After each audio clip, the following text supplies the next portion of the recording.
दुनिया जहान के अफगानिस्तान पर स्पेशल एपिसोड में आपका स्वागत है। अफगानिस्तान के निर्माण में 20 सालों की मेहनत का क्या होगा? कुछ देश अपने ज़ाती फ़ायदों के लिए तालिबान का समर्थन करने लगे हैं, तो कुछ देशों की तालिबानों से विचारधारा को लेकर मतभेद हैं। इस सूरत हाल में हिंदुस्तान और उसकी आवाम की भूमिका क्या होनी चाहिए?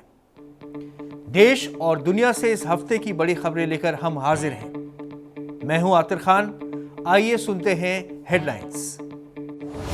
भारत अफगानिस्तान के लिए बनाई गई समिति ने दी रिश्तों को नई दिशा।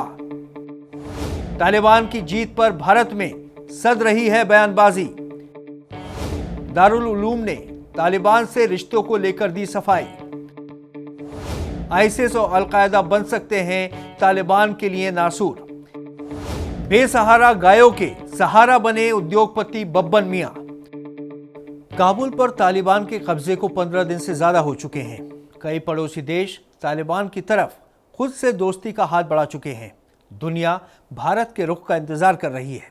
भारत ने सभी पहलुओं को आंकने में कुछ समय लगाया, लेकिन जब से भारत अफगानिस्तान के रिश्तों को मॉनिटर करने के लिए एक विशेष समिति बनाई गई, तब से एक नई दिशा मिली है। डिप्लोमेटिक सतह पर भारत और तालिबान कतर में एक राउंड बातचीत कर चुके हैं।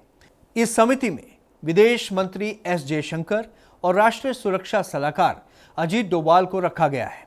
अच्छी बात यह है कि अब अफगानिस्तान के नए हुक्मरान की तरफ से खुद ही ऐलान कर दिया गया है कि तालिबान भारत के साथ अच्छे ताल्लुकात कायम करना चाहते हैं, क्योंकि इलाके में भारत सबसे बड़ी ताकत है।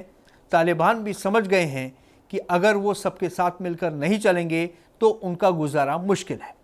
भारत भी चाहता है कि जिस तरह पुरानी सरकार के साथ अफगानिस्तान के साथ ताल्लुकात थे, रिश्ते उसी तरह बरकरार रहें और तालिबान कश्मीर जैसे नाजुक मामलों में भी दखल ना दें।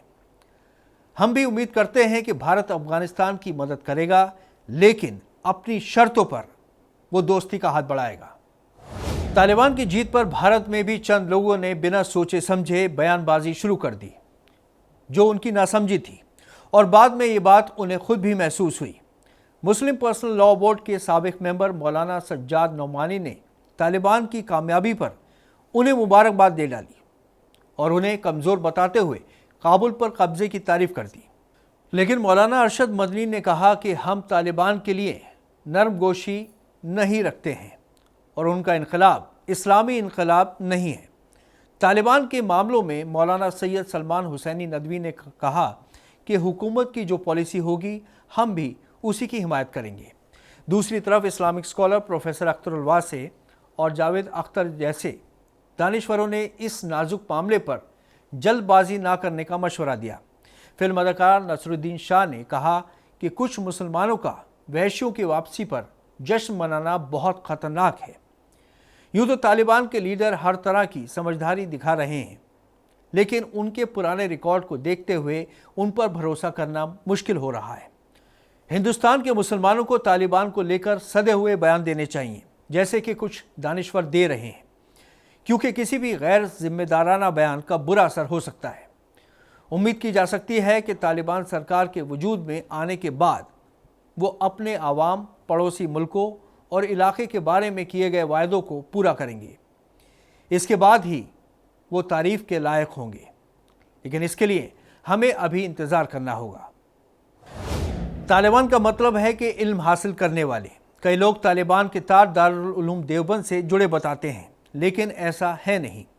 दारुल उलूम देवबंद के सरबराह मौलाना अरशद मदनी ने इस बाबत सफाई देते हुए कहा है कि जो लोग तालिबान को दारुल उलूम से जोड़ते हैं वो सही नहीं है।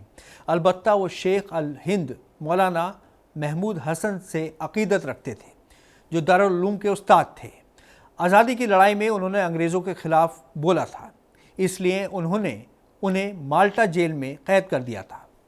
आज जो खुद को तालिबान कहते हैं वो उसी मूवमेंट से जुड़े लोगों की औलादें हैं, और उनका ताल्लुक़ सिर्फ इतना ही है कि वो देवबंद नज़रिए को मानते हैं।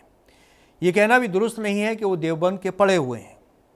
आज के दारुल उलूम से उनका कुछ लेना देना नहीं है। तालिबान ने अमेरिका से तो आज़ादी हासिल कर ली है, लेकिन अभी वो खुद को आईसिस और अलकायदा की गंदगी से आज़ाद नहीं कर पाए हैं। तालिबान और आईसिस का नज़रिया मेल नहीं रखता है।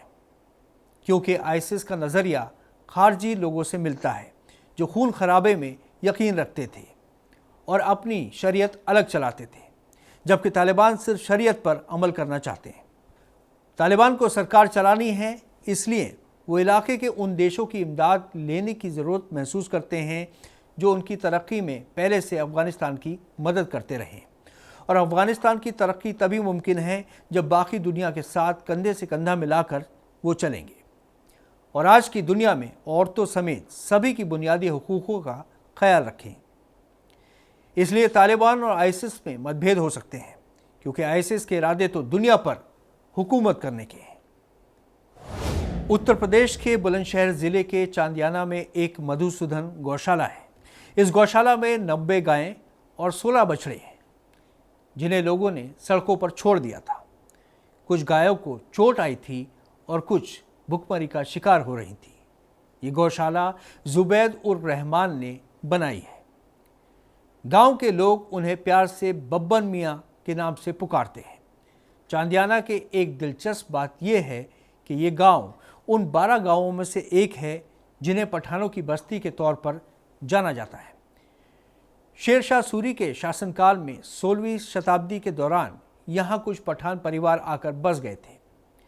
उन्हीं के वंशज में बब्बन मियाँ शामिल हैं। बब्बन मियाँ एक बड़े कारोबारी हैं। उनका 40 एकड़ में आम का बाग है। उनका रियल एस्टेट व्यवसाय भी फल फूल रहा है। उनका नई दिल्ली में बर्तन का कारखाना भी है। उनके पास बहुत संपत्ति है, लेकिन उन्हें असली सुकून तब मिलता है जब वो वीकेंड पर गौशाला आते हैं और गायों को अपने हाथ से चारा खिलाते हैं या फिर प्यार से गायों और उनके बछड़ों को सहलाते हैं। कहते हैं कि शख्स की पहली गुरु उसकी माँ होती है। बब्बन मियाँ की माँ हमीदुन्निसा खानम 4-5 गायों की सेवा करती थी। वो चाहती थी कि उनके बाद उनका बेटा भी गायों की सेवा करे। जब 2015 में उनके माँ का निधन हो गया तो उन्होंने माँ की ख्वाहिश के लिए गौशाला ही बना दी। उन्होंने गौशाला का नाम श्री कृष्ण के नाम पर मधुसूदन गौशाला रखा। हालांकि गौशाला के कारण बब्बन मियाँ को कई लोगों के विरोध का भी सामना करना पड़ा। यहाँ तक कुछ रिश्तेदारों से भी मुश्किलों का सामना करना पड़ा, लेकिन वो अपनी माँ की तरह गंगा जमनी सभ्यता में विश्वास रखते हैं। ज़्यादातर लोग उनके काम की सराहना करते हैं। बब्बन मियाँ की गौशाला से हर त्यौहार पर ज़रूरतमंदों को मुफ्त दूध भी दिया जाता है। किसी गरीब के घर शादी हो तो भी गौशाला से मुफ्त दूध भेजा जाता है। बब्बन मियाँ इलाके में एक उदाहरण बन गए हैं। इलाके के लोग ही नहीं बल्कि ओलंपिक विजेता मुक्केबाज संग्राम सिंह, मनोज तिवारी और रज़ा मुराद जैसी हस्तियां भी उनके मुरीद हैं और ये सभी लोग उनकी गौशाला देखने आ चुके हैं। बब्बन मियाँ सभी की धार्मिक भावनाओं का सम्मान करने में विश्वास रखते हैं। उनकी धार्मिक सहनशीलता काबिल तारीफ है। बब्बन मियाँ ने एक अच्छी मिसाल खड़ी की है। इस हफ्ते इतना ही। अगले हफ्ते फिर हाजिर होंगे नई खबरों के साथ। आदाब।